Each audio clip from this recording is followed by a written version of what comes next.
Ladies and gentlemen, welcome back once again to the fabulous Stories Around Azeroth, if I do say so myself. Joined by me is Mr. Fabulous himself, Mr. Frazley-tastic. How are you today, sir? I'm doing great. I've had a good weekend, had pumpkin pancakes today, so Ooh. everything's good, and I am not on any more coffee. Well, I'm still probably reeling from all the coffee I had earlier today. Brilliant. And I am always as Pete, Titan Screen Netherco, and today, as always, ladies and gentlemen, thank you very much for joining us back for more Stories Around Azeroth, where we talk about some of the Warcraft news that's going around, what we've been doing this week, and we normally pick up one or two talking points that we like to just chat about, something that's going on in the WoW stuff. I'm good with words today, clearly. What have you been up to in this fabulous world of Azeroth this week, my friend? So I did a lot of different islands and time walking and things with Capo, did mount runs. So I didn't really get any achievement other than I think I'm like 62 or 63 on my neck. So it's swole there. And other than that, got new toys and all that. And I am finally the Brewmaster. I forget where that title's from. That is from Brewfest, and it's part of the long strange trip it's been. And I have been meaning to get the Brew of the Month Club because all my friends have been getting their brews every month, and I forgot to do that. So now I got that, and all of a sudden it's like, "Hey, you're now a Brewmaster." I'm like, "Yes!" I've had Brew of the Month coming in on my priest since it first got available. I think during Wrath. That explains so many things. Yeah, I'm a massive alcoholic, clearly. Anything else you've been up to this week, my friend? I mean, not really there. I mean, I dressed up as Bubbles and Powerpuff Girl and played Outlast, but that's a whole different show. That is a whole different show. It has been really funny. You still need to accept more hugs. I don't want the hugs. I'm a no-hug person right now. I don't. He's a no-hug person. If you don't know what we're talking about, Mr. Frazley is doing some Halloween streaming of the game known as Outlast. You can go join him over on twitch.tv/FrazleyS when he is going live over there. Myself, I dedicated my week to being a busy bee, as it were. And I went and got the honeyback harvester this week. Spent a fair bit of time logging in, and I ended up just doing the rares for most of the week, and then just concentrating on leveling an ult while Brewfest was up, and just taking the advantage to just go in there and just get a free 30k XP a day. So you've been getting the jelly. I see. Yeah. So yeah, I've been making other people jelly. That's what it is. You make me jelly all the time. But speaking of Brewfest as well, it's quite interesting because once you actually hit Exalted and get the mount, basically you can get another 35, I think, of the Royal Jelly to hand in, and it basically gives you a weekly quest, which is like 850 rep with Storm's Wake, and it gets you a free alcoholic beverage of like some sort of honey brew as well. Ooh. Are they trying to be like a butterbeer from Harry Potter? Maybe. I mean, isn't Honey Brew one of the ones that goes through Ironforge? Am I thinking of Barley Brew? Because Barley Brew makes the best brew. Ah, you've been running around Ironforge a little bit too much over the last couple of weeks of. Oh, absolutely, yelling out, "Hey, you want your beer? We make the best beer here, not there." It's yeah, Brewfest has definitely been something. It's put a lot of the stuff to rest of if we were going to have specific allied races by that point. So that's definitely been a thing. Whether we'll get them down the line or not is something else, and they're just in the game code already. But there are specific brews for, I believe it was. I was going to say Phoenix. My brain pan has actually forgotten the name of the Fox people. Volpira. Volpira, yeah. There was a Volpira-based brew in Brewfest as well. It's quite interesting because all the stuff that's there is sat there, and they've added a lot of races to Brewfest this year, and they've tried to update it. There's new toys and bits and pieces as well. And sausage. And sausage. Sausage was there last year, my friend, the barbecue. But I mean, this year you get the chow down on sausage. Oh, you get the chow down on a lot of sausage, yes. I didn't actually get around to doing that, unfortunately. Just not enough people I could bother to come and do that on the EU servers. Just a little bit sucky, but there we go. Otherwise, I've been working on leveling my Shaman, which will be my 8th Alliance character to max level. I got her to like 117 today. I've been taking her through islands since I don't really need to do islands on the main anymore since I'm maxed on Azeroth still. I tell you, it's a different world not going around and doing world quests for Azeroth when you don't have to anymore. Yeah. I don't know what that's like, because I know I'm still in the grind. You're like one of those retired AP. Yeah, I'm retired from collecting my AP. I think I was doing some more mount runs as I always do during the week.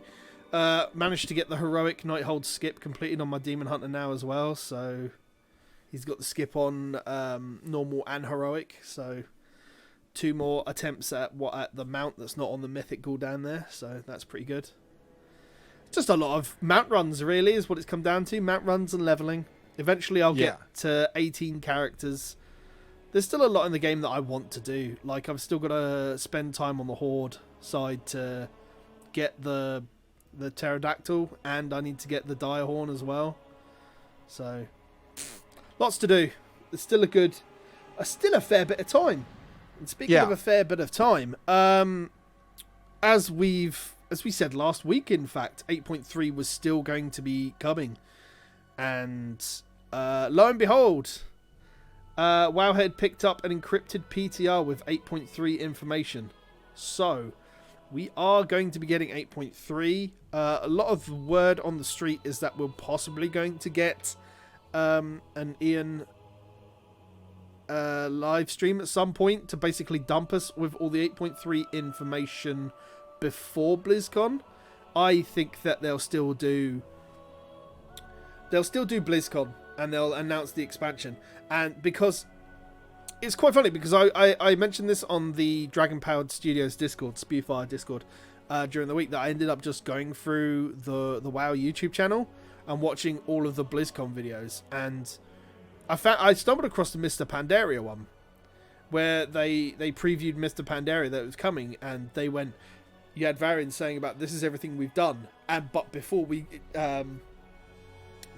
go to our next journey, we've got to take on the Destroyer. So this was basically before Dragon Soul had come out, and they announced Pandaria.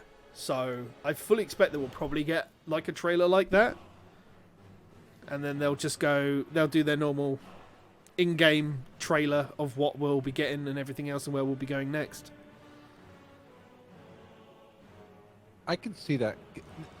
I do think, I was thinking about this, 8.3, I would almost think they don't want to take away the fervor from the 15th anniversary event, so I could see them holding off on 8.3, but it could be interesting, as you said, get 8.3 out of the way for BlizzCon and make the focus on the expansion. Well, I mean, judging by how they've done previous BlizzCons, especially ones where there's still a patch to go, they'll announce the expansion during the opening ceremony, and then they'll have a World of Warcraft What's Next panel, which will deep dive into 8.3 and what to expect. So that I fully expect to happen, and then maybe on the I was going to say shop floor, but convention floor, they'll have like early alpha preview of maybe the new expansion, and then they'll have some stuff set aside for 8.3. But I fully expect 8.3 to maybe hit the open PTR soonish, maybe post BlizzCon. And they showed last year that they could successfully do the classic beta for everybody. I could see 8.3 or an expansion, at least some demo, being to everybody, not just show floor people. I honestly think, with the way that classic worked as a advertisement tool, that they'll probably follow that same sort of goal with a beta for whatever 9.0 aims to be, and they'll give it to influencers and content creators, and then allow them to drip feed the information out and have people playing that, because people will play that and they'll do everything on there and they'll do it. And then it also, because this is the way that the universe goes, and I hate to use buzzwords like it, but FOMO is definitely a thing, and so it keeps everybody hooked on the information that will come out of that sort of PTR type stuff. Yeah, and it makes the streamers want to do it, because the streamers and the influencers have something that other people don't, and they'll glom onto that. Yeah, absolutely. It is one of those things that's is a good way to generate advertisements, because you're essentially at this point in the game's life cycle advertising to people who are still playing the game. You know, and a lot of the people who are playing classic or playing retail, you know, they're all still advertising to people that play World of Warcraft specifically. It's one of those things. I think it's an easy sell, and yeah, if they keep it localized to, well, it'll still be thousands of people, but keeping it localized to people that want to play and will work as advertisement tools essentially at its base level, we'll just keep the interest going for it, really. And then it doesn't spoil that much of what they want to do, except for people that want to go and watch streams essentially. I don't know. I would ask how you feel about it. Like, I think it makes sense to give us something that, to at least, it makes sense for me to hold 8.3 until BlizzCon, because the one thing that about BlizzCon is it has to be something big. It has to, I know expansion's big, but there has to be something big, because last year left a sour taste in a lot of people's mouth and stuff like that. I would do a sour fang pun right there, but it's not. I'm getting caught on the fang part of the pun. Yeah, grief. You'll have to remind me what happened at BlizzCon last year, because I can't remember that far back. I've slept since then. Okay, it's the Diablo Immortal. I think if they had not announced Diablo Immortal the way they did, I think it would have made people a lot better. So I think they're going to do something big at BlizzCon, and I think. Oh, we know it's going to be a big BlizzCon. Yeah, we know that alone. Like, it's anyone. I'm really jealous of anyone who's going to be there, because this is going to be one of those really legendary hype ones. Yeah. Normally, any BlizzCon that is a WoW announcement, there's a lot of hype in the air, because WoW is obviously the biggest draw. Overwatch is going to be good because Overwatch is going to be big because it's always going to be the Overwatch League. It draws money, it draws people. Heroes, not so much. Heroes is pretty much in the ground. StarCraft is essentially in the ground now. And Diablo will probably be big. That will be the other big thing that they'll have on the floor there this year, because that'll probably be a Diablo 4 announcement. There's going to be a release date, if it doesn't drop straight after BlizzCon, of the Warcraft 3 Remastered. That'll be big as well for people. Yeah. I don't know. BlizzCon's going to be big. Do you think Absolutely. I mean, I'm not expecting 8.3 until January. I'll be honest with you. On retail, like, it'll be in PTR over Christmas, and then they'll remove it before December, because I fully expect we'll have Phase 2 of Classic in December. I like the idea that Berserker Vunshaka Fury said, is that what if they release the PTR at BlizzCon? I think that would be a cool thing. So a lot of people think that we're going to get an information dump of what 8.3 and where the story's going before BlizzCon, so that all the hype can stay for the expansion at BlizzCon. I can see that. I don't necessarily not agree with that. The problem is that either halfway through October or straight after BlizzCon, we're going to have all the anniversary events. Yeah. That will probably stretch for about a fortnight into the rest of the month. With then, after that finishing, I fully expect the minute that the anniversary celebrations finish in retail, for Phase 2 to go live in Classic. Yeah, because they even said that they are getting rid of the layering in Classic, like a few realms are done with it, and that they said, I think one of the interviews, Jam Breck with GameSpot, I think, said that they are hoping by the end of this year to have Phase 2 rolled out. It's going to be late 2019.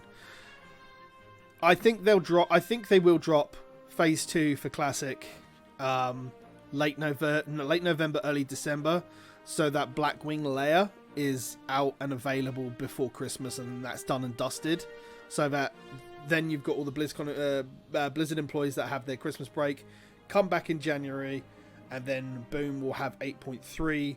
That'll last 6 to 8 months as a normal raid tier, and then we'll be looking at 9.0, probably pre-patch at the end of July into 9.0 in August, around the same sort of release time that BFA came out. So it's out before the summer break. Yeah. Well, and they have Firelands. I know it's the timing of Firelands, but it is interesting that Firelands coming out with a Ragnaros expansion. Ragnaros was in Classic, and around the anniversary event, we have a Ragnaros again in a raid. It's cool timing. It's very cool timing. It would be nice if it wasn't dumped right in the middle of the Christmas time when people are gonna not be playing, because it's gonna be hard as anything to try and get the guild together to try and do Firelands. Just as much as it's gonna be a pain in the ass to try and get people together to try and do the anniversary raids as well. Yeah. There'll be group finder groups that'll do it, but yeah, I'm not looking forward to time walking Kael'thas. That's going to be a pain in the backside, as well as time walking Lady Vash. If the mechanics on Vash work as they do now, it'll be fine, because they've changed it so that it works around individual people farming Vash. If in time walking it works as it worked originally during TBC, oh my god, Vash is going to be a pain in the backside, because people aren't going to understand to throw the orb, and you need to get through that phase before anything else happens. Kael'thas is going to be a pain in the ass, because people that don't understand which legendary weapons they need to pick up and where to drop the his proteges and everything else around the room, that'll be a pain in the backside to deal with. You mean they don't all just drop in the middle and you wait for like 10 minutes while this RP works? Aww. You don't do enough Kael'thas, do you? You don't go and farm that Phoenix nearly enough. Well, because you and I realized that I thought that the ashes... You thought that the ashes dropped from the actual Phoenix, which isn't bad. I mean, it's kind of what you would expect from anything else. It dropped from the actual beast that you farm it from. But it makes sense that it comes at the end of the raid. You gotta get something special for those who go all the way. But it's just... I probably would have ashes by now. So... I want to know how long you've been farming that Phoenix on its own without going to Kael'thas. Maybe only since December. Oh, God. You realise you don't even have to punch the Phoenix to go straight to KO now, yeah? You can literally avoid all the trash. The more I learn. Hey, this is educational. Oh, Fraz, if I didn't have half of these mounts already, you'd be able to just watch one of my mount farming streams and you'd learn all the trips and tactics to dodge half of everything. But what's the fun of not learning it and trying it? Because the part of classic is so I mean I'm just taking the classic approach to current, and I'm going in half-assed and sometimes not learning the best way and like being like, oh, that's how you do it. Oh, that's how we do it. Oh my goodness. It's brilliant. Oh my goodness. But yeah, I think that's going to be the timeline for things. People will probably disagree. They've got their own theories. I'd love to hear it and everything else. Ali's in the live chat right now. She thinks we'll get the 8.3 cinematic info at BlizzCon, as well as the expansion announcement. Massive info dump at BlizzCon. Yep, I don't disagree with that. Yeah. I do disagree with Frazley still thinking that 9.0 is going to be Rise of Gnomeregan. I was right with Mecha Gnome, so I'm again championing for the gnomes. I could be right again, so I'm just going with it. Let the gnome have his hope. He can have his hope when Gnomeregan is like 5 feet underwater. Yeah. What do like? Here's a serious question for you. Like, what do you want from 8.3? I mean, we touched on this slightly last week, but where would you like the story to go for 8.3? I personally don't think we're going to get a Shara or N'Zoth. I truly think that it's good that they keep that as an expansion thing. But where would you like... So take whatever you want. N'Zoth, Shara, whatever. Where do you think 8.3 is going to go? We already kind of got our Argus type stuff, our Island of Thunder. We got that with Nazjatar and Mechagon. So I don't expect to get another big island unless they surprise us and there's some big island. But I would like them to save a lot of the things that we've been hearing for an expansion. Like I want a really cool Nyalotha. Whatever we're getting, I want them to make it really cool and go all the way. Because I mean, one thing about these zones in BFA, they were fully decked out and fully detailed, and I do like that. Do you not think they'll give us another Argus? I don't think. I mean, they could, because we did kind of get a Broken Shore and then an Argus. But I mean, to me, Nazjatar and Mechagon are bigger than Broken Shore. And Suramar was kind of a... No, Suramar, we got extra quest. I'm trying to think. I'm looking at least at Legion and what we got. And then... So with Legion, we had... I want to say... Yeah, we had 5 regions on the continent. The first... So we had 2 raids open at the beginning of Legion. And then we didn't get a new landmass, but we had the Nighthold open, so there were more daily quests and everything else because they progressed the Suramar storyline with that first patch. Then the next patch after that, there was obviously Karazhan, but following that, there was the Broken Shore as a landmass that was opened, that had existed and we'd already been on, but they then opened it up, and we had the Tomb of Sargeras, which then opened up into the 3 landmasses on Argus and the raid with that as well as the new dungeon.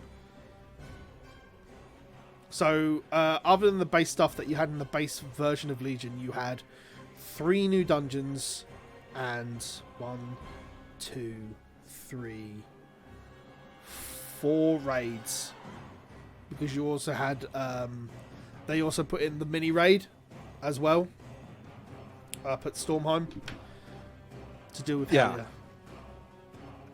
Trial of Valor. Yeah, Trial of Valor. So you had that as well. So you actually had quite a lot of content in Legion. 3 new dungeons and 4 new raids over the course of 8.1 to... I want to say 8.4? Yeah. 8.3. One thing, Leo out in chat talking about like PTR, and if it's the last patch, I could see 2 things possibly being in this patch. If this is the last patch before the pre-patch, we get an allied race. And I could see the allied race being tied to what we're getting in the next expansion, so we don't find out that to BlizzCon, because if we get told ahead of time, they're going to play their cards already. But I could see them putting the allied race. Then that gives us content to do other than whatever raid or whatever we get. But we're doing something with leveling, and they could possibly do the level squish if they're going to do it. And if we're going to get a level squish, it will come in 9.0 in the pre-patch. But they won't change the whole point of. They won't do a level squish mid expansion. They'll do it as part of the pre-patch. Because the only thing that they changed in Legion was how classic levels, like overworld levels, how they just changed that. But you're right, they did not change in-game levels. If they're gonna add allied races, which I think they probably will do, there's enough models in the game that people want to play. Then yeah, whether they type behind a new rep like they did with Argus, is quite possible. Because so far all the allied races that they've released with BFA, I believe, have been tied behind all reputations. Because you need the 7th Legion for Dark Irons, and obviously the other war faction for Maghar, and then you obviously needed Zandalari and Proudmoore for Zandalari and Kultiran. So, and we've already been doing rep grinds anyway for different... We have multiple reps that we've been grinding in 8.2 that we could move into, like Volpira. Well, we've been doing this in the beginning, but I'm also thinking like Gelbin. I'm thinking of Mechanomes, different races that would make sense in what we're doing. Absolutely. I think it would just be nice that if even if they do decide to add a new reputation for allied races to unlock that, I'd be absolutely fine with that.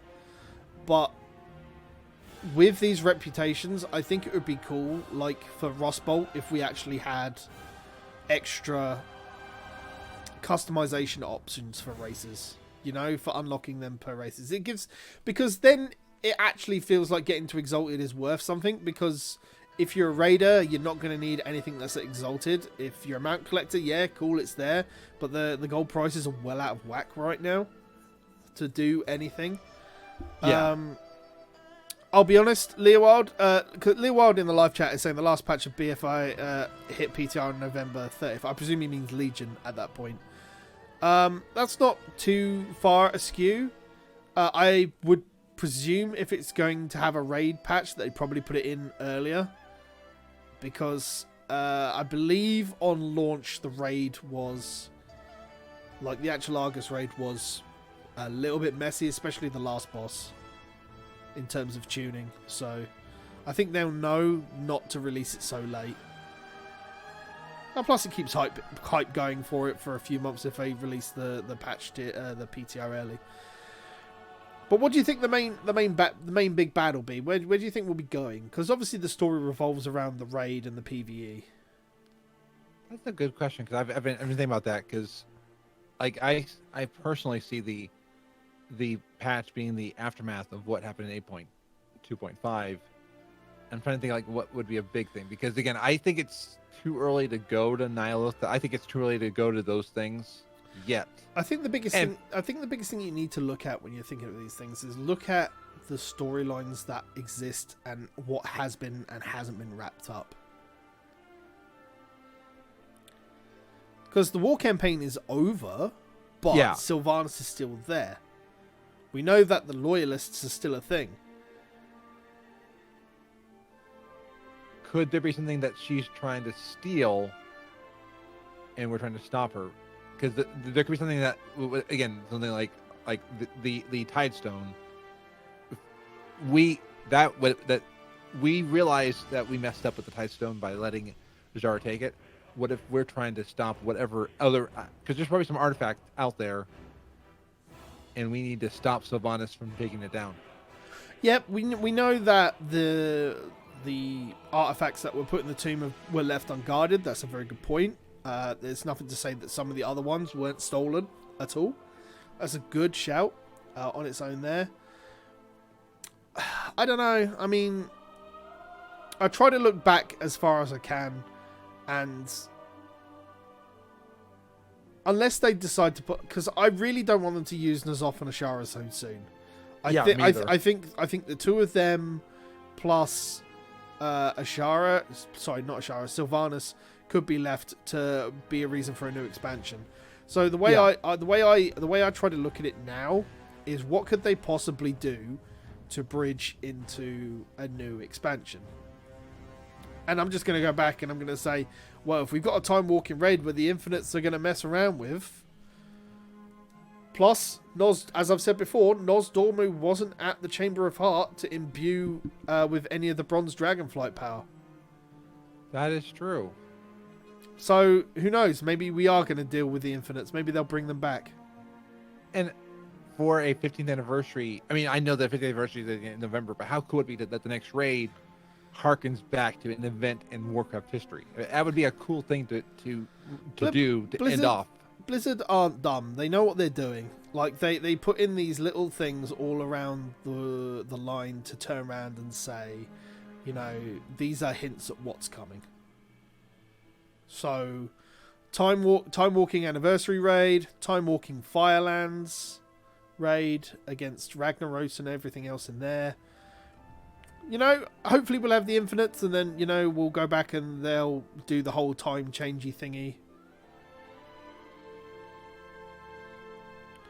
And like the end of that, they could go that could lead into the Dragon Isles. And that's where, and we'll have Rathian come back in the fold since he has got his new model. You know? Because I was looking at a video of the Dragon Isles again.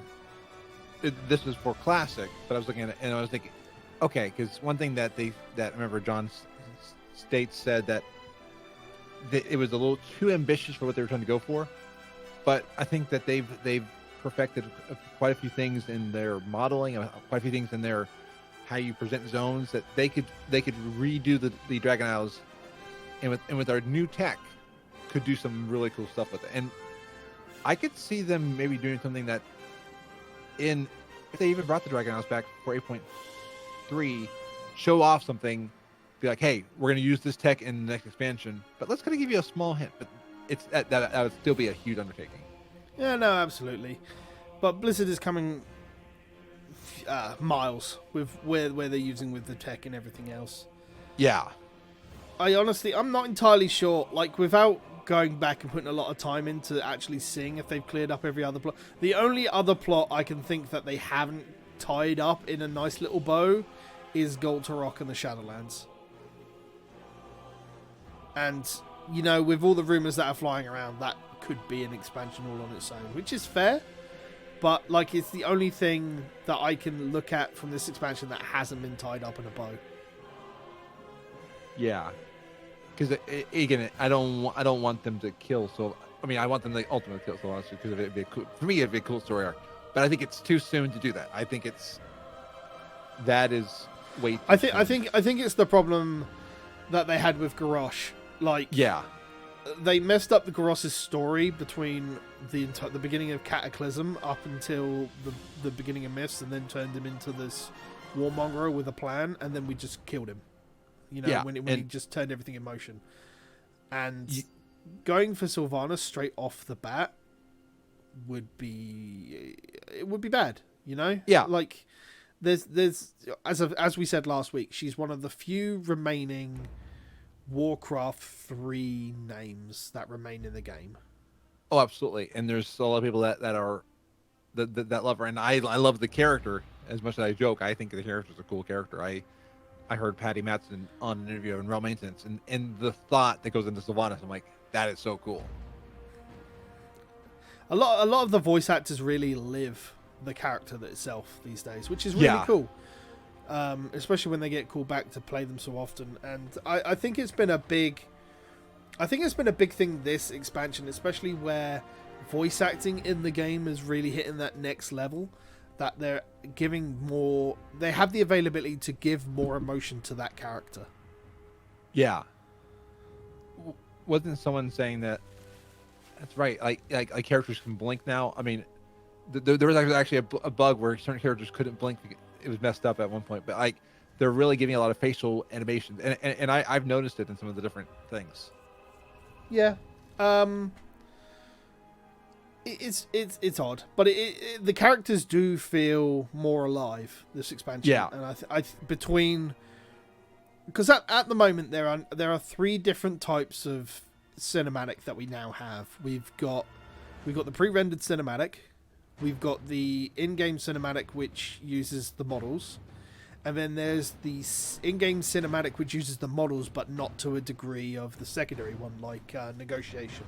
As a video clip, so it's very interesting as to where it can go. And I like it when they do the one, like in the cinematic for the funeral. It was cool seeing our characters walk through. I mean, it made you feel part of the story. I wish I'd been wearing my Wendigo Woolly at the time, because it would have been cool. But... Oh my god, can you imagine that now? Jesus. But yeah, speaking of the Wendigo Woolly, the virtual ticket is now available. BlizzCon is literally a month away for us now. There's been lots of BlizzCon goodies and everything else. I've been loving the idea of the Anduin and Sylvanas Murlocs, Finduin and Gilvanas. Really cool. Looking forward to getting my hands on both of those at some point. But there's Warcraft skins in Overwatch. You've got Tyrande as a skin for Symmetra, and you've got Illidan as a skin for Genji. There's a Hearthstone card back and a free legendary card. In Heroes, there is Portraits and a Mount.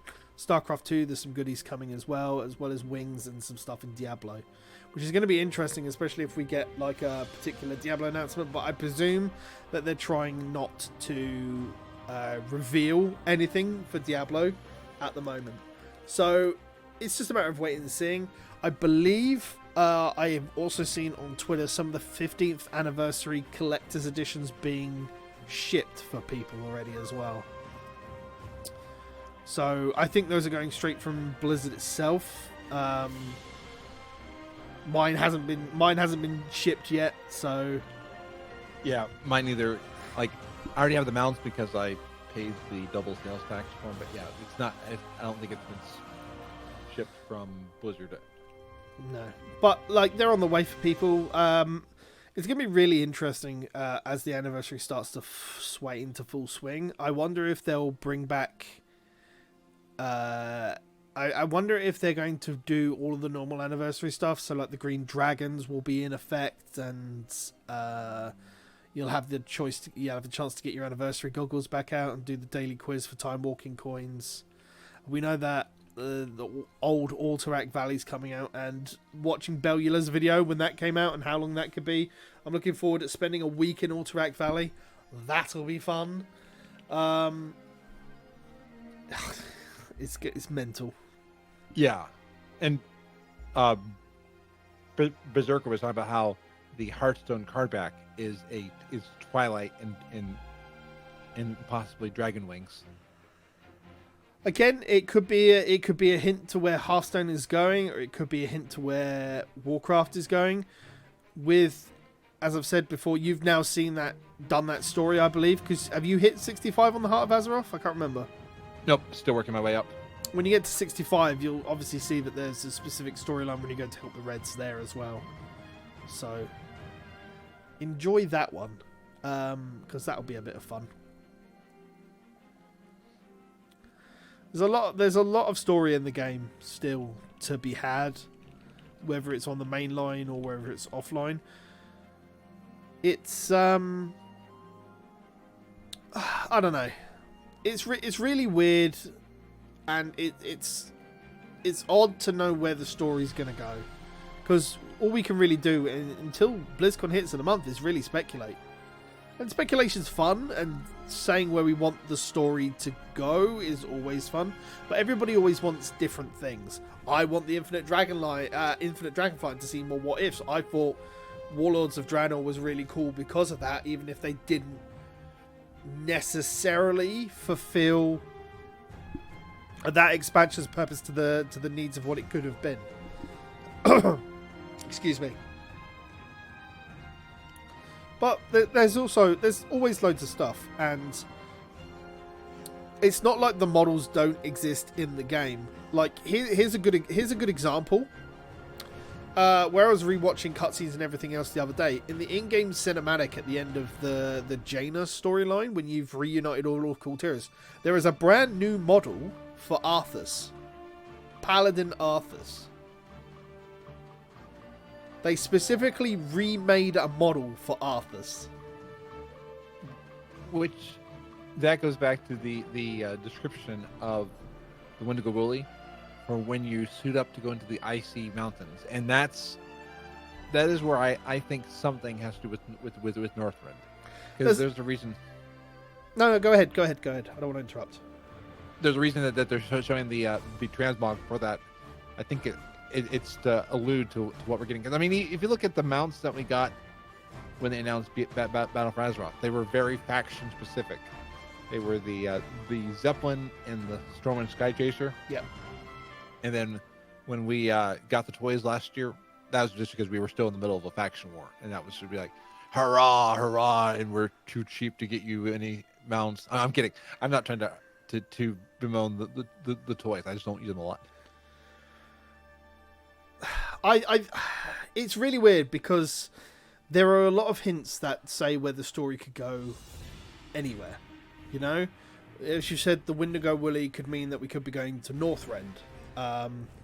Something with Arthur's could point towards re-seeing him in the Shadowlands, or, you know, maybe a lot of stuff where we see more, as I said, Infinite Dragonflight stuff where we actually change the timeline so we see that Arthur's model used. There's a lot in the actual game. If you look at all the secrets and bits and pieces that still remain unknown to us all. Like, they completely redid up the Shrine of the Paladin in the Western Plaguelands, and they added all the extra gates. Not Tyrion. Uther. Thank you. And, Uther's tomb.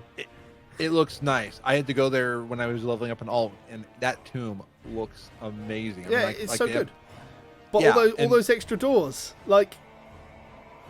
Well, and if you look in the portal rooms, the Orgrimmar, they added a whole new portal room just for Caverns of Time. I still haven't gone there yet.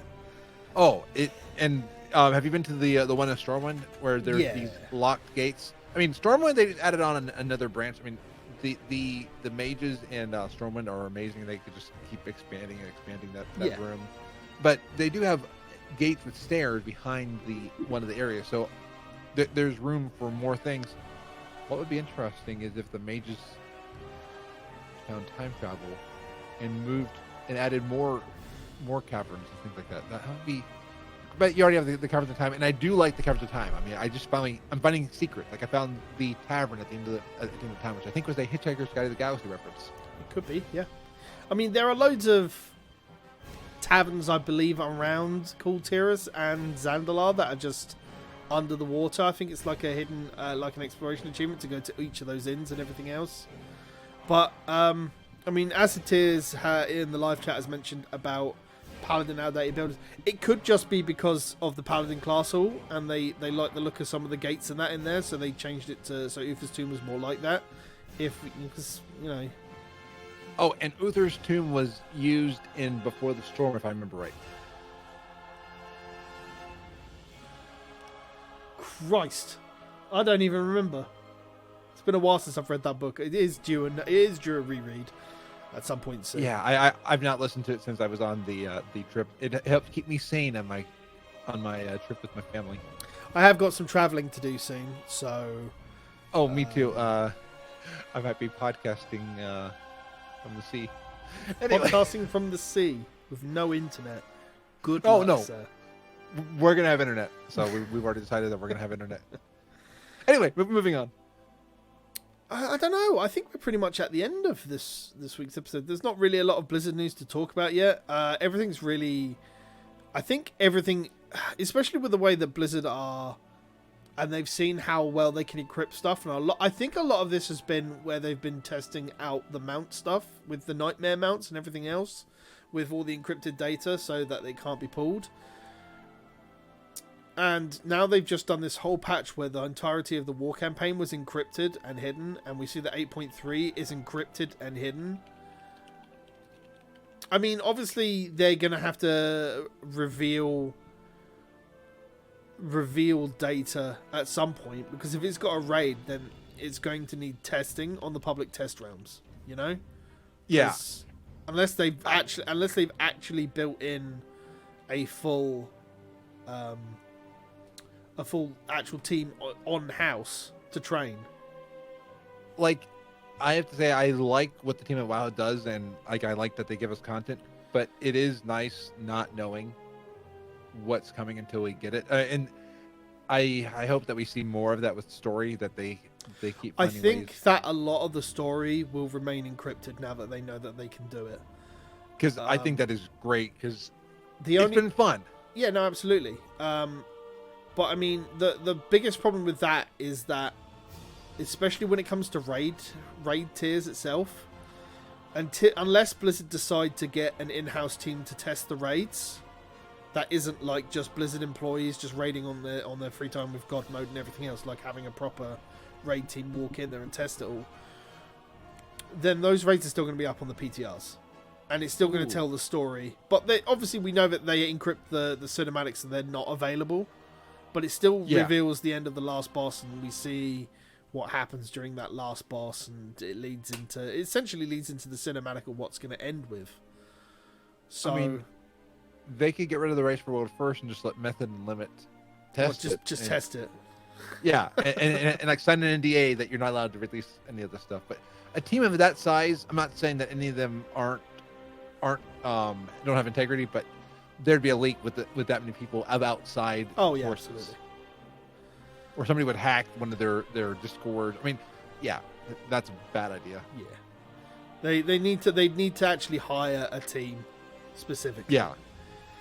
Which I thought they did, because that was one thing that I So you got to remember that most of the team that work there, well, not most of the team, that's a bit hyperbolic, but some of the team are old elitist jerks guys who played the game back at the end of the original World of Warcraft. You know, these are the Ian is one of the guys that turned around and said that the numbers for Cthulhu made it impossible.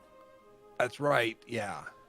So they did hire some people, but these are people that worked with numbers, you know, and they got them in for there. But I mean, for the sake of argument's sake, here, Blizzard still don't look at World of Warcraft from a player's perspective. They look at it from a developer's perspective, which isn't a bad thing, because they've got a design choice that they want to make for the game. But some of the choices that they make in hotfixes and everything else are not based on player fun and everything else, and they could just be left alone. They could do something like they did with Immo Nightmare, you know, like that white room. They tell you just the boss, so every raid is built in a white room like that one, and then when the raid comes in, the whole room is then like turned around and you can see everything. So on PTR, you only see the Immo Nightmare. Okay, I'm trying to remember what white room you're talking about. The one with Xavius. Oh, right. Yeah, okay, I'm with you. I thought that's what you were talking about, but yeah. Yeah, because I can see that, but then if the raid uses room elements, then it's out the window. Yeah, never mind. I think that was probably one of their cheapest to design. No, I'm kidding. There was a lot of detail that even went into that room. That was a fight. Even though it was all just white, they took a lot of work with that one. I was impressed with what they did. Yeah, no, it's cool. It's the same sort of mechanic they used for Shah of Fear on Heroic when he takes you to the other thing. Yeah, and as the tier says that they could use placeholder models. Yeah, I could see that. They could do, but a big part of fighting specific models in a PTR is because they have specific hitboxes, and it allows those cutting edge raiders to actually find where they can stand. And normally that where raiders can actually stand on fights like that is how they can get around a few mechanics and bits and pieces. So unfortunately it is worth having an actual model size, but yeah, they could just scale up the model to where it is as well.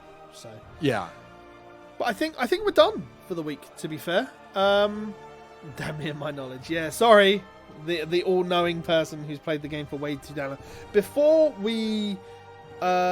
we actually call it a day, I do want to give a big shout out to a video that I saw today. If I can actually find it quickly. So, I linked it on a few Discords and everything else, but Foldable Human on Twitter made a video on YouTube called World of Warcraft Classic and What We Left Behind. There's a lot of it on what I kind of talk about in World of Warcraft for the longest time. And like how I think it should go, but it's a 40-minute video. It's really worth watching, and I think everybody should give it a good look. I'll link it in Frazley's Discord later, and I'll link it in Twitch if I can actually find my links to it. I beat you to Twitch. Boom! Did you actually link it? Did you? Brilliant stuff. Yep. It's really good. It talks about Classic, it talks about Vanilla WoW, it talks about Retail WoW and how people look at things and how they ascertain things. I do suggest giving it a good read. I know, Frazley actually beating me to something for once. It's The only thing is I did not do a mic drop, because whenever mic drops happen, I'm like, no, not that mic! No! You know what that costs? I don't want. That's why we've all got fresh mic arms and everything else. So yes. Oh, pretty. You're safe. I won't ever drop you. Thank you very much for watching. If you've been joining us live, guys, thank you very much for listening. If you've been listening to the recording version or just having us on in the background, it's always a pleasure to talk World of Warcraft with my main man, Mr. Frazley-tastic. Where can they find you around the internet, Mr. Frazley? You can find me at Frazley.com, on Twitter at Frazley-tastic, or on Twitch at gnome.live. Gnome.live. You can find me always on @Titans Creed on my main account @Gaming Phoenix if you just want stuff like new of when I'm going live on Twitch or videos up on YouTube. You can find the VOD of this cast over on youtube.com/Project Phoenix Productions, as well as held on all good podcasting sites. And you can find me live on twitch.tv/Project Phoenix Productions. Around about 5 to 7 days a week. So thank you very much for watching and or listening, ladies and gentlemen. It's been an absolute pleasure. We'll be back next week with another episode. And as Mr. Frazley always likes to say, be awesome. That's with the B-E-E. Yeah. You going to go get your honey back harvested now, Mr. Frazley? One day I'll catch up to you. I'm just stuck in the honey. Take care, ladies and gentlemen. Until next time, we'll see you for another Stories Around Azeroth.